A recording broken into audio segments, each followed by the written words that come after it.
আসসালামু আলাইকুম। আশা করি সবাই ভালো আছেন। Welcome to exploiter code. আজকে টপিক হচ্ছে সোশ্যাল ইঞ্জিনিয়ারিং। হ্যাকাররা কীভাবে আপনার মস্তিষ্ক হ্যাক করে। আপনার ফোনে একটি কল এলো, অপর প্রান্ত থেকে বলা হলো, স্যার, আপনার ব্যাংকের সিকিউরিটি টিম থেকে বলছি, আপনার অ্যাকাউন্টে সন্দেহজনক লেনদেন হয়েছে, দ্রুত আপনার ওটিপি বলুন, না হলে অ্যাকাউন্ট ব্লক হয়ে যাবে। সরি। আপনি ভয়ে ওটিপি বলে দিলেন। মাত্র কয়েক মিনিট পরে দেখলেন আপনার ব্যাংক অ্যাকাউন্ট থেকে সব টাকা উধাও। কিন্তু প্রশ্ন হলো, হ্যাকার কি আপনার পাসওয়ার্ড জানতো? আপনার ফোন কি হ্যাক হয়েছিল? না, হ্যাকার শুধু আপনার বিশ্বাসকে হ্যাক করেছে। আর এই কৌশলের নাম হলো সোশ্যাল ইঞ্জিনিয়ারিং।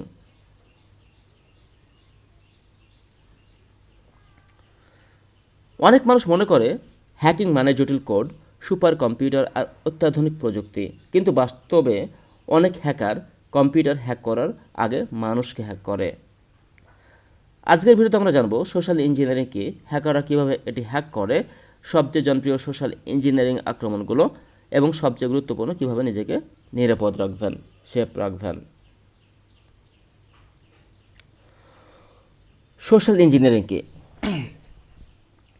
সোশ্যাল ইঞ্জিনিয়ারিং হলো এমন একটি কৌশল যেখানে হ্যাকার প্রযুক্তিগত দুর্বলতার পরিবর্তে মানুষের আবেগ, বিশ্বাস এবং অসতর্কতাকে কাজে লাগায়। সহজ ভাষায় বলতে গেলে এটি কম্পিউটার হ্যাকিং নয়, বরং মানুষের মনস্তত্ত্ব হ্যাকিং। হ্যাকার জানে যে পৃথিবীর সবচেয়ে দুর্বল সিকিউরিটি সিস্টেম অনেক সময় মানুষ নিজেই। সহজ কথায় সোশ্যাল ইঞ্জিনিয়ারিং হলো মানুষকে কৌশলে ম্যানিপুলেট করে তাদের সংবেদনশীল তথ্য বা অ্যাক্সেস আদায় করে নেওয়ার একটি মনস্তাত্ত্বিক প্রক্রিয়া। এখানে হ্যাকার কোনো সফটওয়্যারের দুর্বলতা না খুঁজে মানুষের দুর্বলতা খোঁজে না, বরং খোঁজে মানুষের স্বভাবজাত বিশ্বাসের সুযোগ। সাইবার সিকিউরিটি ভাষায় একে বলা হয় হিউম্যান হ্যাকিং। হ্যাকাররা কোন আবেগগুলো ব্যবহার করে? হ্যাকাররা সাধারণত fear, greed, curiosity, urgency, helpfulness, trust এসব আবেগগুলো ব্যবহার করতে চায়। ফিয়ার কেন ব্যবহার করে? ফিয়ার আপনার অ্যাকাউন্ট বন্ধ হয়ে যাবে, এভাবে আপনাকে ফিয়ার দেখায়। লোভ বলে আপনাকে লোভ দেখায়, বলে আপনি 50,000 টাকা জিতেছেন লটারিতে, এখনই ক্লিক করুন এই লিঙ্কে। তারপর তাড়াহুড়ো দেখায়, আপনার অ্যাকাউন্ট এখন ব্লক হয়ে যাবে, এমন বার্তা পাঠিয়ে আপনাকে দ্রুত সিদ্ধান্ত নিতে বাধ্য করে। তারপর কৌতূহল জাগায়, দেখুন আপনার ছবি কে আপলোড করেছে, কিউরিয়াসিটি জাগায়। দেন বিশ্বাস জাগায়, আমি আপনার ব্যাংক থেকে বলছি, এটা আপনার ট্রাস্ট নিয়ে খেলা তারা। সহায়তা, হেল্পফুলনেস, টেকনিক্যাল সাপোর্ট দেওয়ার নাম করে আপনাকে সাহায্য চায় এবং আপনার দুর্বলতা কাজে লাগিয়ে আপনার অ্যাকাউন্টে অ্যাক্সেস করে ফেলে। এখন কথা হলো সোশ্যাল ইঞ্জিনিয়ারিংয়ের কিছু জনপ্রিয় ধরন আছে, আমরা সেগুলো নিয়ে এখন আলোচনা করব। প্রথমে আমরা আলোচনা করব ফিশিং নিয়ে। এটি সবচেয়ে সাধারণ সোশ্যাল ইঞ্জিনিয়ারিং আক্রমণ। হ্যাকার একটি নকল ওয়েবসাইট তৈরি করে যা দেখতে আসল ব্যাংক, ফেসবুক বা জিমেলের মতো। তারপর একটি ইমেল বা মেসেজ পাঠিয়ে আপনাকে সেখানে লগ ইন করতে বলে। আপনি যদি লগ ইন করে ফেলেন, সেক্ষেত্রে আপনার তথ্য সরাসরি চলে যাবে হ্যাকারের হাতে। সহজ কথা। এজন্য আমি আগের ভিডিওতে বলেছি যে লিঙ্কে ক্লিক করার আগে সেই লিঙ্কটা কপি করে আপনি ভাইরাস টোটাল, গুগলের নিজস্ব একটা ওয়েবসাইট আছে ফিশিং লিঙ্ক চেক করার জন্য, সেটা হচ্ছে ভাইরাস টোটাল, সেখানে আপনি গিয়ে চেক করতে পারেন।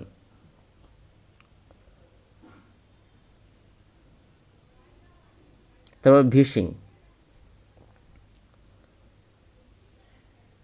বা ভয়েস ফিশিং হলো কোনো মাধ্যমে প্রতারণা।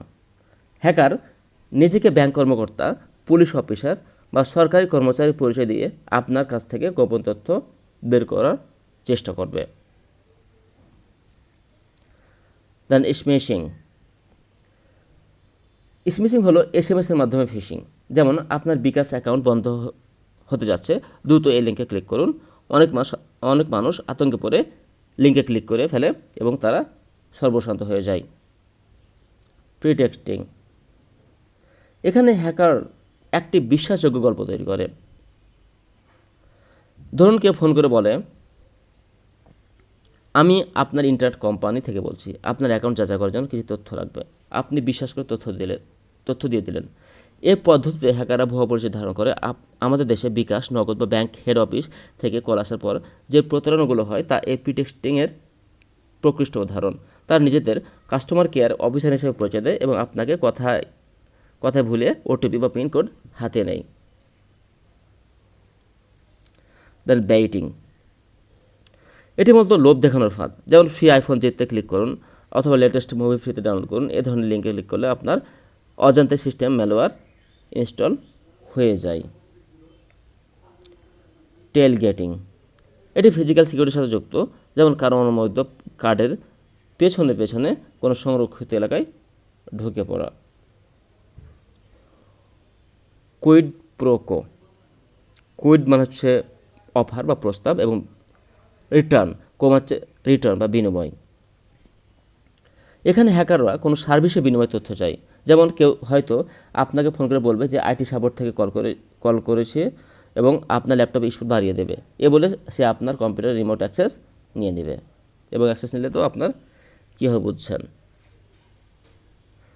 সোশ্যাল ইঞ্জিনিয়ারিংয়ে কুইড প্রো কো হলো একটি আক্রমণ যেখানে আক্রমণকারী একটি মিথ্যা সুবিধা বা পরিষেবা প্রস্তাব দেয় এবং বিনিময়ে ব্যবহারের কাছ থেকে গোপনীয় তথ্য বা সিস্টেম অ্যাক্সেস চেয়ে নেয়।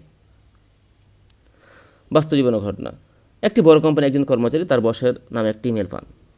ইমেল লেখা ছিল জরুরি ভিত্তিতে এই ফাইলটি খুলুন। কর্মচারী কোনো সন্দেহ না করে ফাইলটি খুলে ফেলেন। ফলাফল কী হলো? ফলাফল কম্পিউটার পুনেটক ম্যালওয়্যার ছড়িয়ে পড়ে এবং লক্ষ লক্ষ ডলারের ক্ষতি হয়। যেমনটি হয়েছিল বাংলাদেশ ব্যাংকে। অনেকগুলো সিভি পাঠিয়েছিল হ্যাকাররা এবং সেই সিভির পিডিএফে ছিল ম্যালওয়্যার এবং সেই ম্যালওয়্যার দিয়েই আমাদের বাংলাদেশ ব্যাংকের সিস্টেমে তাদের হ্যাকারদের আয়ত্তে চলে যায় এবং আমাদের কয়েক লক্ষ ডলার তারা হাতিয়ে নিয়ে যায়। এখন কথা হলো কীভাবে নিরাপদ থাকবেন। ওটিপি কখনো শেয়ার করবেন না, এটা একবারেই must things, you have to always remind it. Bank কখনো ফোন করে বা কোনো বিকাশ বা নগদ তারা কখনো ফোন করে আপনার কখনো ওটিপি চাইবে না, এটাও সম্ভব।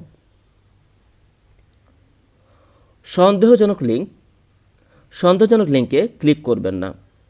লিঙ্ক ক্লিক করার আগে ইউআরএল ভালোভাবে দেখুন।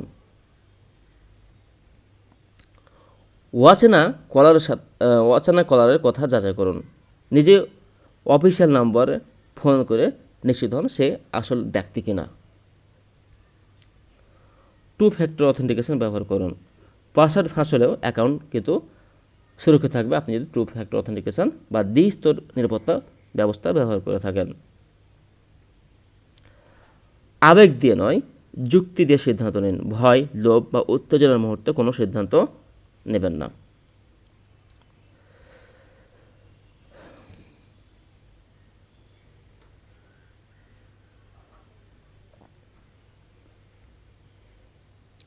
ভবিষ্যতের হুমকি। 2026 সালে সোশ্যাল ইঞ্জিনিয়ারিং আরও ভয়ঙ্কর হয়ে উঠেছে। এখন এআই ব্যবহার করে মানুষের কণ্ঠস্বর, ছবি, এমনকি ভিডিও পর্যন্ত নকল করা সম্ভব।